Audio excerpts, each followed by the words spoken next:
지난주에는 우리가 침례 요한을 보내신 이유, 침례 요한이 이 땅에 온 목적, 침례 요한의 미션이 뭐였는가라고 하는 것을 우리가 살펴봤습니다. 사명이 무엇인가라고 하는 것을 우리가 살펴봤습니다. 그러면서 우리의 사명도 함께 살펴봤습니다. 오늘은 우리 예수님이 이 땅에 오신 목적이 무엇인가에 대해서 함께 말씀을 나누도록 하겠습니다. 예수님이 이 땅에 오신 목적, 예수님이 사람의 몸을 입고 이 땅에 오신 목적을 우리가 함께 살펴보도록 하겠습니다. 더불어서 우리의 존재 이유가 무엇인가에 대해서 살펴보겠습니다.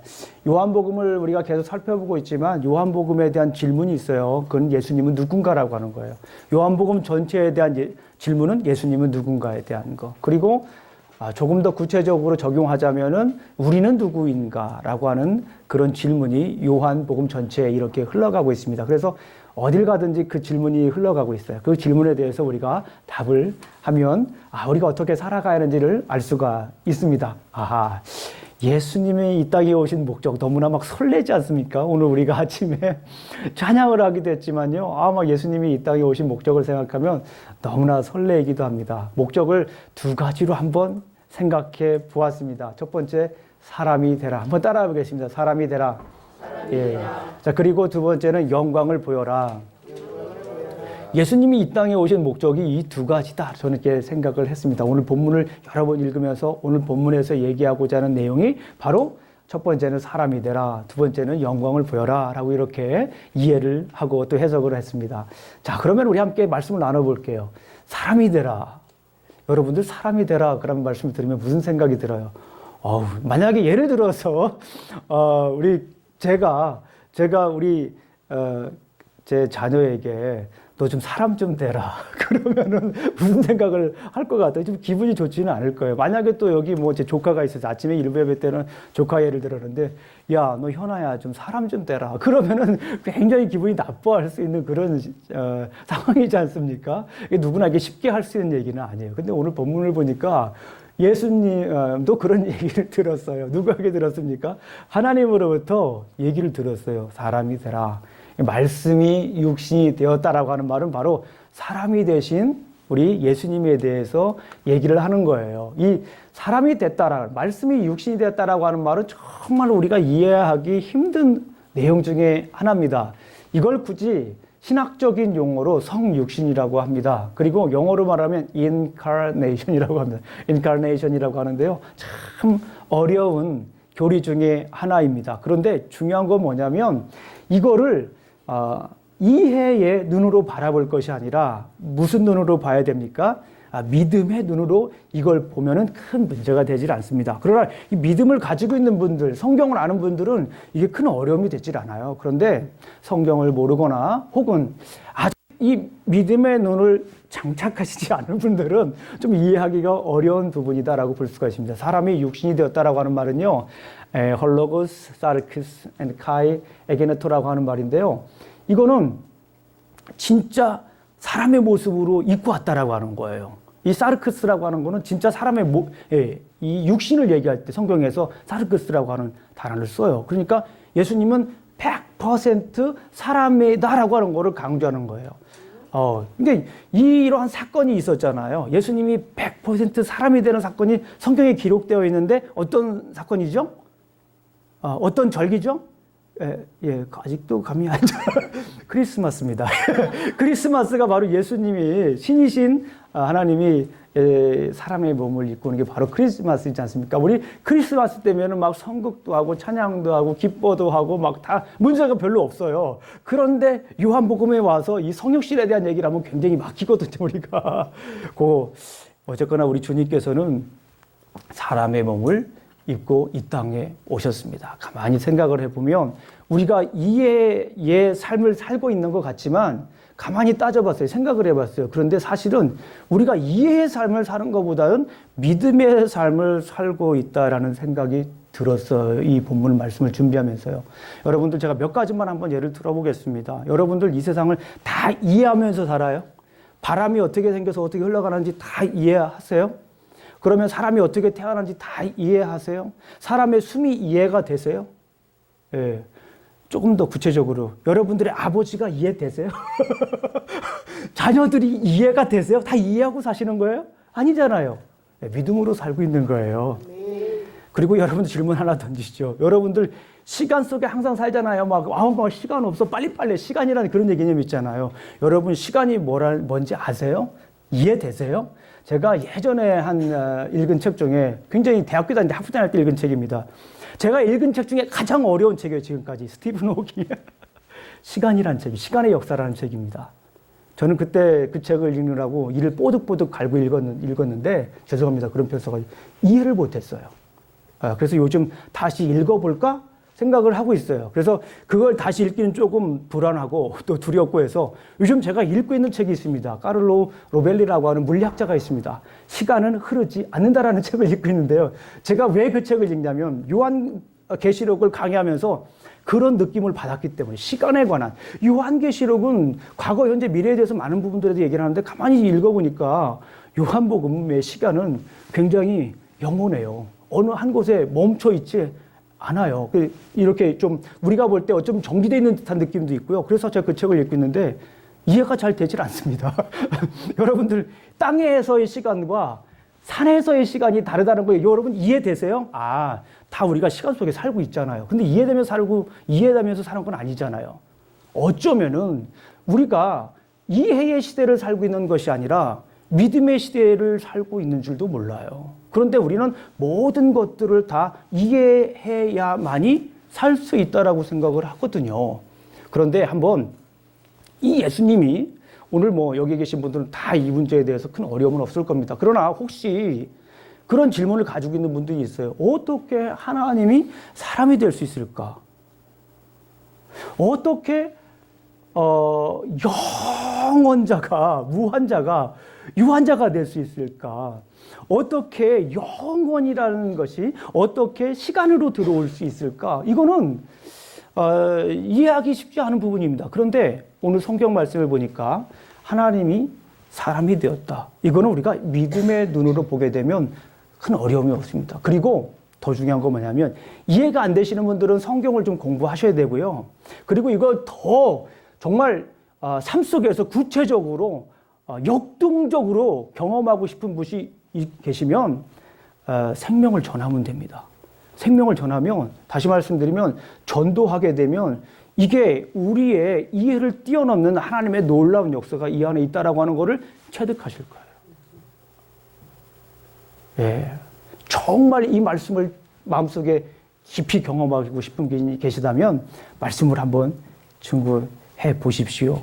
우리 주님이 얼마나 우리를 이렇게 사랑하셔서 그 시간을 뚫고 들어오셨을까요? 요한복음 1장 1절부터 5절까지는 그냥 시간이라고 하는 개념이 사실 없어요. 태초라고 하는 개념이 있잖아요. In the beginning. 태초라고 하는 것은 태초 이전에도 시간이 있었다라고 하는 것을 전제로 하는 거잖아요. 그러니까 시간이라고 하는 개념이 굉장히 그 초월성이라고 우리가 얘기를 하잖아요. 그런데 그 초월성에 있던 예수님이 하나님이 우리의 시간 안으로 들어온 게 말씀이 육신이 된 사건입니다. 얼마나 놀라운 사건이에요. 가만히 생각을 해봤어요. 만약에 예수님이 시간을 뚫고 우리에게 육신의 몸을 입고 오시지 않았다면 어떠한 일들이 일어났을까? 이번 주 내내 그 생각을 해봤어요. 근데 답은 굉장히 심플했습니다. 성경의 반이 없어지는 거예요. 신약 성경이 없어지는 거예요. 결국에는 신약 성경이 없어지고 그냥 구약 성경만 있는 거예요. 예수님이 이 땅에 육신의 몸을 입고 이 땅에 오시지 않았으면 죽으실 이유가 없잖아요. 근데 예수님이 왜 이 땅에 오셨을까요? 예수님이 왜 죽으셨을까요? 예수님이 죽으신 이유가 뭐죠? 예수님이 이 땅에 오신 목적이 뭐죠? 누구 때문에 그렇습니까? 나 때문에. 죄인들을 구원하기 위해서. 그러니까 너무나 놀라운 사건인 거예요. 그냥 예수님이 그냥 시간을 뚫고 얼마나 다급하시면 시간을 뚫고 무한자가 유한자의 세계로 그 옷을 입고 들어왔냐는 거예요. 얼마나 복된 세계입니까? 이 로마서 5장 8절을 보죠. 우리가 아직 죄인 되었을 때 그리스도께서 우리를 위하여 죽으심으로 하나님께서 우리에 대한 자기의 사랑을 확증하신 거예요. 십자가에서 못 박혀 돌아가심으로써 하나님이 우리를 얼마나 사랑하는지를 보여주신 거예요. 몸을 이렇게 만질 수 있도록, 우리가 느낄 수 있도록, 우리가 눈으로 볼 수 있도록 하나님께서 보여주신 사건이라는 거예요. 고린도전서 15장 12절, 17절 말씀을 제가 읽어드릴게요. 한번 적어놓으시고 그냥 찾아보시면 될 것 같아요. 그리스도께서 죽은 자 가운데서 다시 살아나셨다 전파되었거늘 너희 중에서 어떤 사람은 어찌하여 죽은 자 가운데서 부활이 없다 하느냐. 만일 죽은 자의 부활이 없으면 그리스도도 다시 살아나지 못하셨으리라. 그리스도께서 만일 다시 살아나지 못하셨으면 우리가 전파하는 것도 헛것이요 또 너희의 믿음도 헛것이다라고 하는 거예요. 예수님이 이 땅에 오시지 않았으면 우리 믿음도 없는 거고요. 다 헛것이에요. 따라해 보겠습니다. 헛되고 헛되도다. 다 그냥 헛된 것이 돼버리는 거예요. 예수님이 이 땅에 육신을 입지 않고 오시면요. 우리의 모든 우리가 소위 말하는 기독교의 신학 체계가 와르르르르르 다 무너지는 겁니다. 얼마나 갑니까? 그냥 뭐 신학적인 얘기를 하려고 하는 게 아니라 중요한 거는 우리 주님께서 얼마나 우리를 사랑하셨는가예요.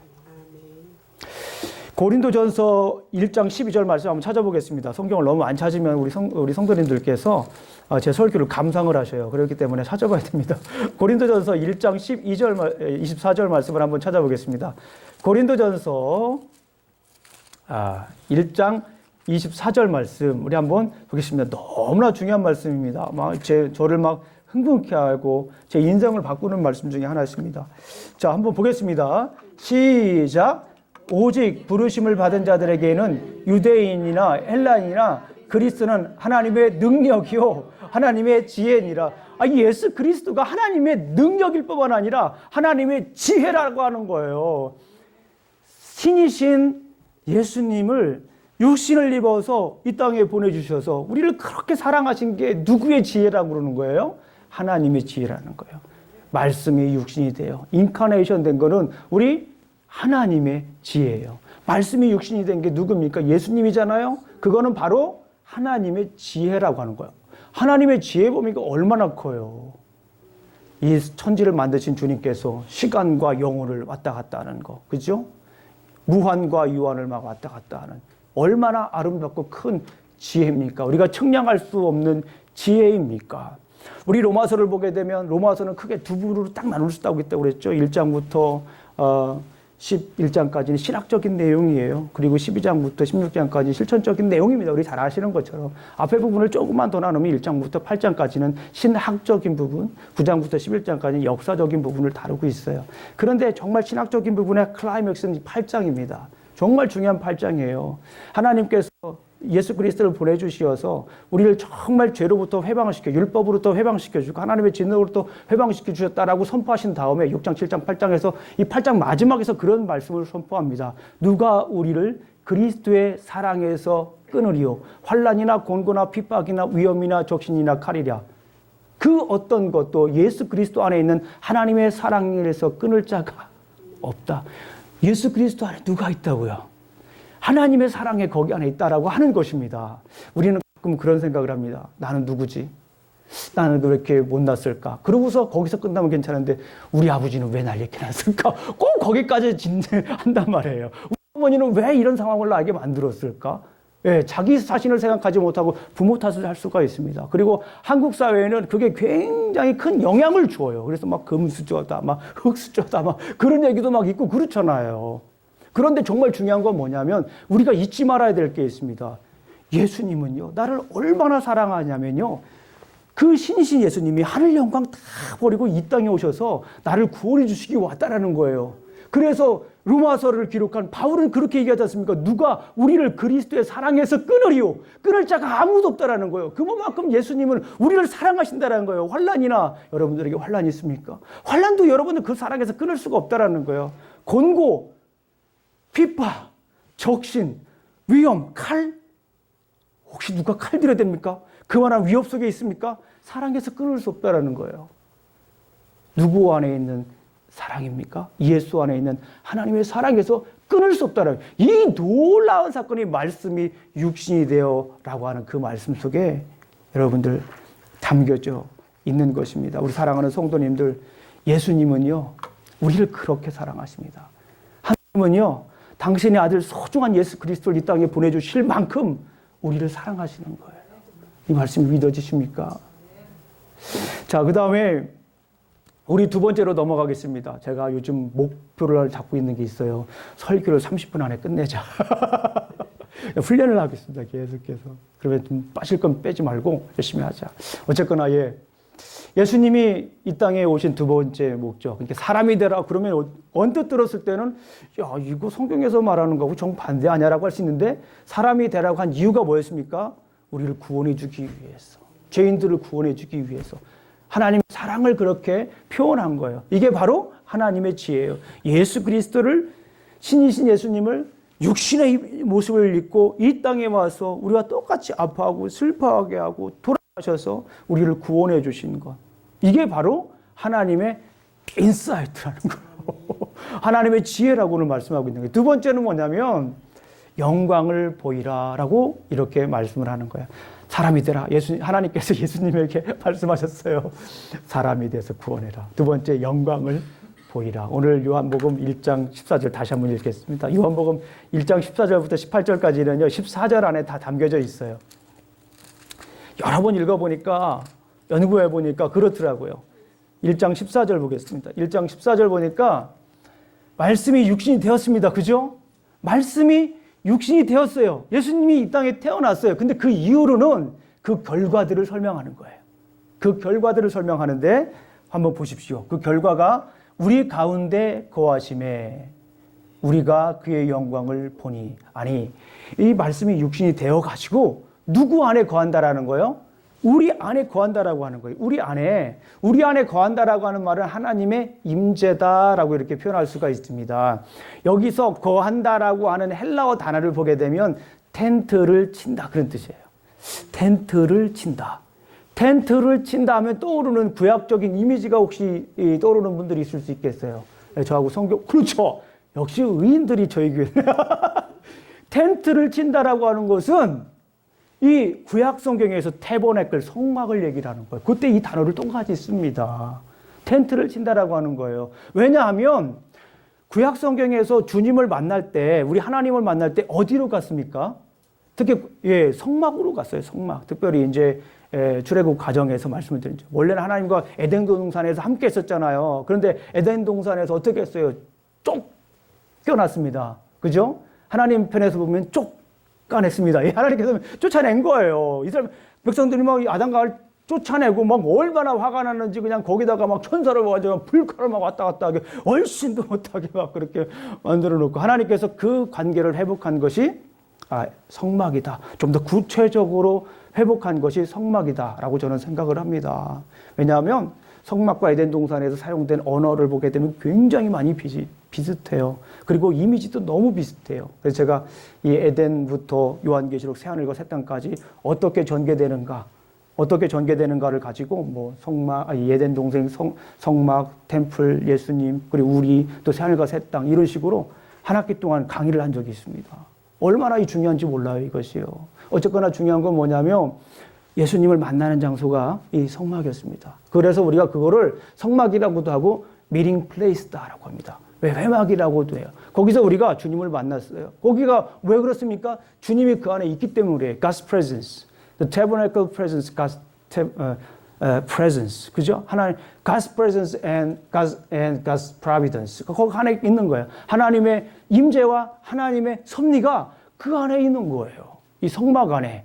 그런데 오늘 이 본문을 보니까 예수님이 육신이 돼서 우리 안에 거하신다라고 하는 거예요. 이 말은 뭐예요? 이 말은 구약 성경에 나와 있는 이 성막, 성전을 이 예수 그리스도께서 지금 뭐 하고 있는 거예요? 성취하고 있다라고 하는 거예요.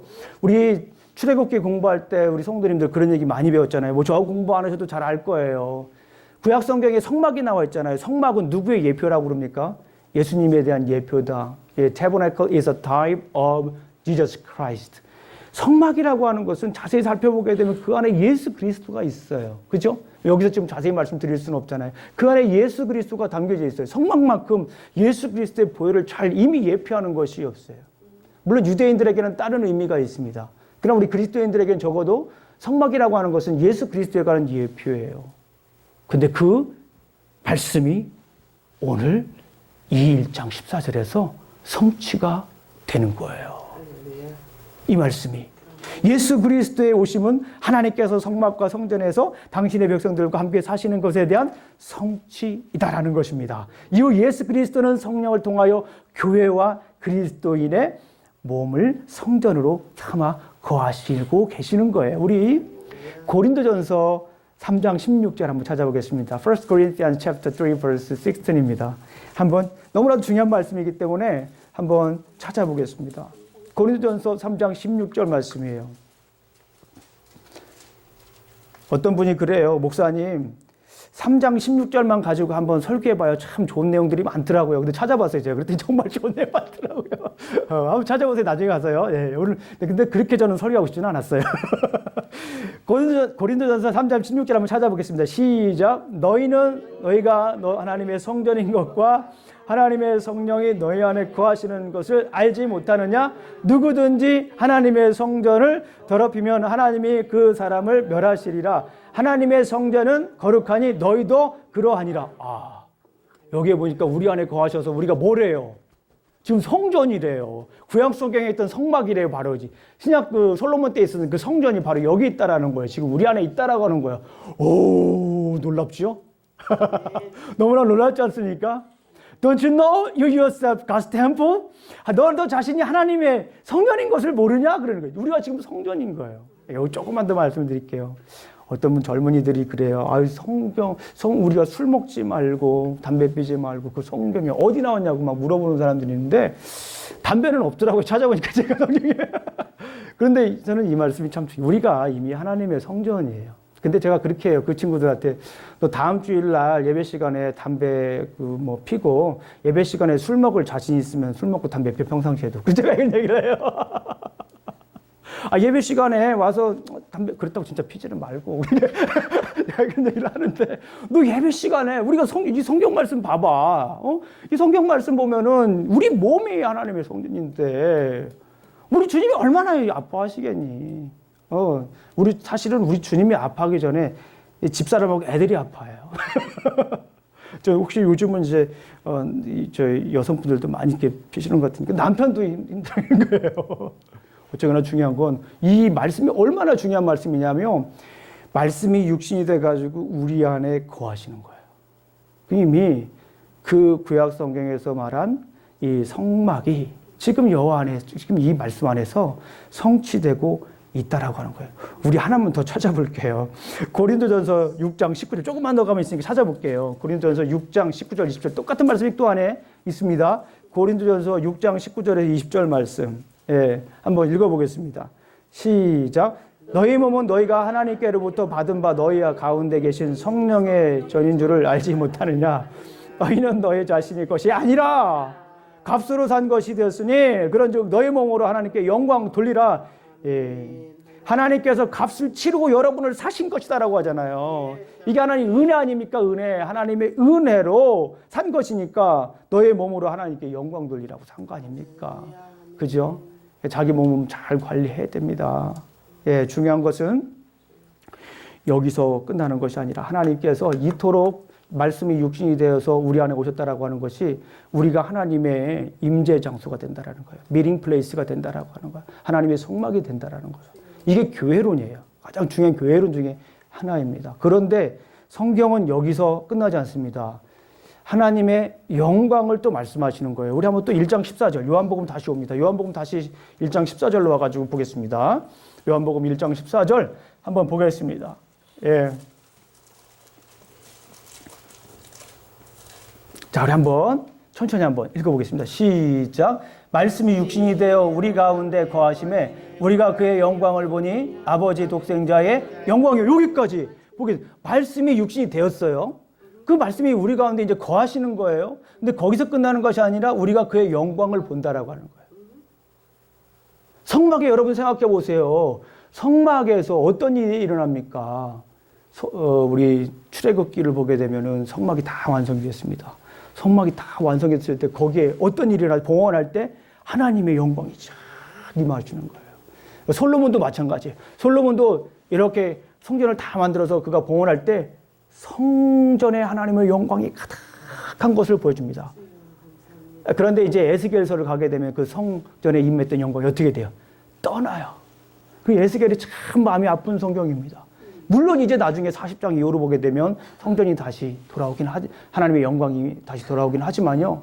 이만큼 성전이라고 하는 것은 하나님의 임재와 그 안에 있는 영광을 얘기하는 거예요, 지금. 놀라운 얘기지 않습니까, 지금? 말씀이 육신이 되었어요. 그러니까 그 말씀이 우리 안에 거하시네요. 그런데 그 거하신 거에는 뭐가 있어요? 하나님의 영광이 있었다라고 얘기를 합니다. 아니, 그런 질문을 하시는 분이 있어요. 아니, 목사님, 영광이 뭐예요? 물어보면 저는 간단하게 대답합니다. 하나님이 임했을 때 임하는 빛이다. 하나님이 계실 때는 빛이 있다. 아니, 목사님, 그러면요. 창세기 1장을 가보니까 천지창조를 보니까 넷째 날에 해와 달과 별이 있고 첫째 날에 보니까 빛을 만드셨는데 그거 어떻게 됐죠? 해와 달과 별이 만들어지기 전에 어떻게 빛이 생기죠? 라고 물어보는 아주 똑똑한 학생들이 있어요. 제가 히브리어로 한번 참고를 해봤어요. 그랬더니 히브리어 보니까 넷째 날과 첫째 날 히브리어가 달라요. 첫 번째 날 빛은 오르라고 하는 빛이에요. 오르, 이거는 진짜 빛입니다. 그런데 넷째 날은 오르라고 쓰지 않고 마오르라고 하는 히브리어를 쓰는데요. 이거는 빛을 전하는 거예요. 빛을 전하는 거. 완전히 다른 거잖아요. 그러니까 하나님은 뭐라고 하는 거예요? 하나님이 가지고 있는 빛이라고 영광이라고 하는 거는 굉장히 우리가 생각하는 거하고 그냥 우리가 육안으로 이렇게 해와 달과 별이 비치는 빛하고 다른 겁니다. 근데 여러분들 물리학에서 진짜 빛을 뭐라고 얘기하시는 줄 아십니까? 물리학에서 빛을요, 열, 소리, 전기, 자기, 분자, 활동에 이르는 모든 포괄적인 에너지를 빛이라고 합니다. 다시 한번 따라해보겠습니다. 시작. 예, 알겠습니다. 근데 이 에너지예요. 그러니까 첫째 날 만들어 놓은 게 이 빛에 가까운 거예요. 에너지라는 거예요. 그래서 하나님은 우리가 뭐라고 해요? 하나님은 힘이 있고 강하시고 에너지의 원천인 거예요, 하나님은. 그러니까 하나님은 원천이기 때문에, 에너지의 원천이기 때문에 그가 가신 곳에는 빛이 있고 그가 가신 곳에는 능력이 나타나는 거예요. 그래서 우리가 힘들고 어려울 때는 그 빛의 근원이 누구를 봐야 돼요? 하나님을 봐야 돼요. 세상에 많은 종교들이, 많은 사람들이 뭘 봤을까요? 태양을 봤어요.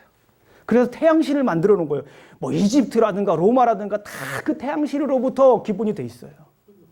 그런데 기독교는 뭔 거예요? 태양을 만드신 하나님이잖아요. 빛의 원천인 하나님을 보는 중이에요. 그러니까 우리가 하나님을 봐야 돼요. 태양을 봤다 눈 버립니다. 선글라스를 꼭 끼셔야 돼요. 아주 강한 걸로. 누굴 봐야 돼요? 하나님을 봐야 돼요. 예수 그리스도를 바라봐야 되는 거예요. 빛의 근원인 예수 그리스도를 받아야 우리가 살아갈 수 있다니까요. 힘들고 어려운 일이 있을 때, 그렇죠? 여러분들, 지난주엔 제가 아빠 찬스 얘기했는데, 이번 주엔 제가 힘을 내요, 슈퍼파워. 여러분들이 힘이 필요하시면 우리 주님을 봐야 돼요. 그러면 힘이 생긴다는 게 힘을 내요, 슈퍼파워 하면서 주님을 보는 거예요. 그러니까 제가 영적인 뭐라고 그랬어요? 하나님의 영광은 뭐라고 그랬습니까? 하나님의 영적인 광합성 작용이 우리에게 필요하다. spiritual potentials. 영적인 광합성 작용을 우리가 해야 우리 안에 메타볼리즘이 있어요. 우리 안에 신진대사가 이루어지는 거예요. 그렇지 않고는 우리가 살아갈 수 없는 조직이에요, 우리 자체가. 그런 구성물인 거예요, 우리 안에. 그 세상 사람들이 볼 때에는, 이 빛이 단순히 이런 빛이라고 생각할 수 있는데, 이 하나님의 영광이라고 하는 것은 에너지입니다. 힘입니다. 능력인 거예요. 하나님이 가시는 그 어딜 가든지 하나님의 영광이 있어요. 그러니까 하나님이 가시는 곳에는 어둠이 사라지는 거예요. 빛이 있는 곳, 빛은 어둠의 부재를 빛이라고 합니다, 물리학적으로. 빛은 어둠의, 이게 성경적으로도 맞는 얘기잖아요. 그죠? 하나님이 가신 곳에는 어둠이 다 사라지는 거예요. 마음에 지금 근심과 걱정, 미래에 대한 여러 가지 어려움들. 그거 여러분들이 스스로 해결할 수 있는 거 없어요. 빛 대신 우리 에너지의 근원이신 우리 주님을 보면서 슈퍼파워의 힘을 하면 여러분들에게 힘이 생기는 겁니다. 여러분들이 살아갈 수 있는 힘이 생기는 거예요. 그런데 여기서 조금만 더 살펴봅니다. 세상의 빛이라고 하는 거를 그냥 조금 양보해서 열, 전기, 자기, 분자, 원자, 전자 다 얘기를 하더라도 그거를 가지고 우리가 구성이 되어 있다고 보는데, 그럼 하나님의 영광은 무엇으로 구성이 되어 있을까? 궁금하지 않아요? 그렇죠. 예, 우리 1장 14절을 한번 읽어보겠습니다. 1장 14절을 읽어보면 말씀이 육신이 되어 우리 가운데 거하심에 우리가 그의 영광을 보니 하나 아버지의 독생자의 영광이요 은혜와 진리가 충만하더라. 저는 그런 생각이 드는 거예요. 제가 틀릴 수 있습니다. 그런데 하나님의 영광의 빛의 구성은 은혜와 진리다. 그죠? 여러분들 은혜가 뭐예요? 은혜가. 은혜라고 하는 것은 하나님께서 그의 소중한 아들 예수 그리스도를 이 땅에 보내주신 것이 은혜입니다. 값없이 정말 소중한 아들 예수 그리스도를 이 땅에 보내주신 것이 바로 하나님의 은혜입니다. 이게 우리가 살아가는 이유지 않습니까? 살아가는 근본이지 않습니까? 그런데 진리는 뭡니까? 진리가 뭐죠? 예수님이죠. 근데 진리를 조금 더 구체적으로 설명을 하면 그렇지 않습니까? 예수님께서 나를 위해 십자가에 못 박혀 돌아가신 거. 이게 진리예요. 여기서 끝나는 것이 아니라 죽음을 이기시고 부활하신 것까지가 진리입니다. 이걸 우리가 복음이라고 하죠. 이 말씀을 믿으십니까?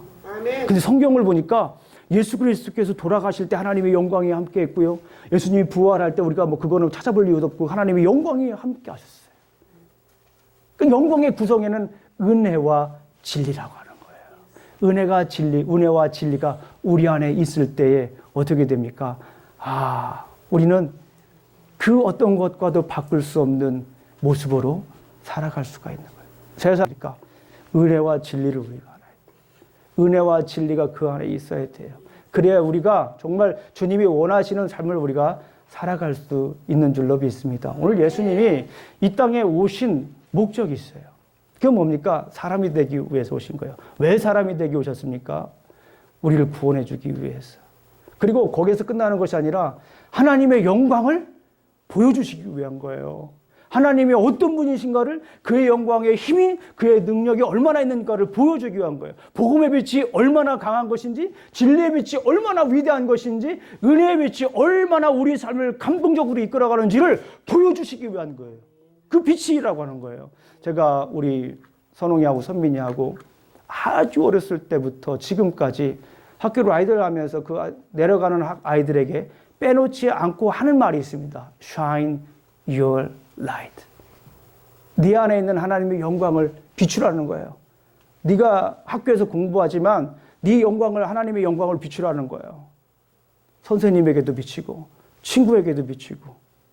처음에는 그런 얘기 하지 말라고 좀 어색해 하더라고요. 근데 요즘은 오케이 하고 내려갑니다.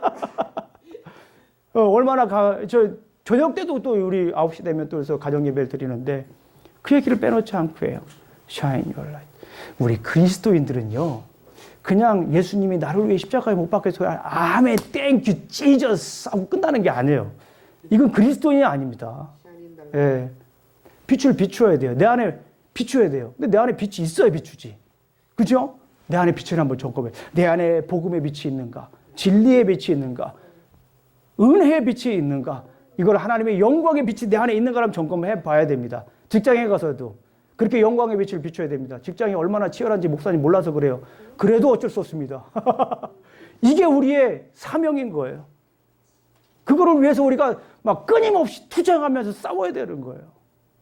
그러지 않으면 우리 기독교인이라고 얘기할 수가 없는 거야. 어떤 분이 이래. 나 목사 될 걸 그랬다. 늦지 않았어요, 그것도. 어쨌거나. 중요한 건 뭐냐면 내가 어디를 가든지 무슨 모습으로 있든지 빛을 비춰야 됩니다. 영광의 빛을 비춰야 됩니다. 오늘 말씀을 맺습니다. 예수님은 육신이 되어서 그의 자녀와 함께 하시고 하나님의 영광을 보이셨습니다. 그리고 그리스도인들은 은혜와 진리의 빛을 어떻게 해야 됩니까? 전해야 됩니다. 은혜와 진리의 빛을 전하십시오. 이사야서 보니까 일어나 빛을 발하라. 더 이상 주저앉지 않고 더 이상 좌절하지 마시고 그냥 그리스도인으로 안주하지 마시고 일어나서 빛을 발하셔야 됩니다. 내 안에 있는 하나님의 영광을 비추라. 제가 초반에 그런 말씀을 드렸습니다. 말씀이 육신이 되었다라고 하는 말이 이해가 되지 않을 수가 있습니다. 그리고 성경에 나와 있는 모든 사건들 중에 이해가 안 되는 것들이 굉장히 많을 수가 있습니다. 그러나 중요한 것이 있어요. 성경을 이해하기 위해서는 믿음의 눈으로 봐야 합니다. 그리고 성경에 나와 있는 정말 이 주옥 같은 하나님의 말씀이 내 말씀이 되기 위해서는 여러분들이 생명의 빛을 비춰야 돼요. 전도를 해야 돼요. 내 안에 있는 생명을 비추면 이 말씀이 육신이 된 것이 얼마나 아름답고 소중하고 내 삶에 있어서 그 무엇과도 바꿀 수 없는 소중한 것이라고 하는 것을 알게 될 것입니다. 기도하시겠습니다. 하나님 아버지 감사합니다. 오늘도 귀한 말씀 주셨습니다. 예수님이 이 땅에 오신 목적, 우리를 구원하시고 하나님의 영광을 비추기 위한 것이란 말씀을 배웠습니다. 우리도 생명줄을 던지며 하나님의 영광을 보이며 살아갈 수 있도록 도와주시옵소서. 우리가 선 자리에서 주님의 빛을 비추게 하여 주시옵소서. 예수님의 이름으로 기도합니다. 아멘.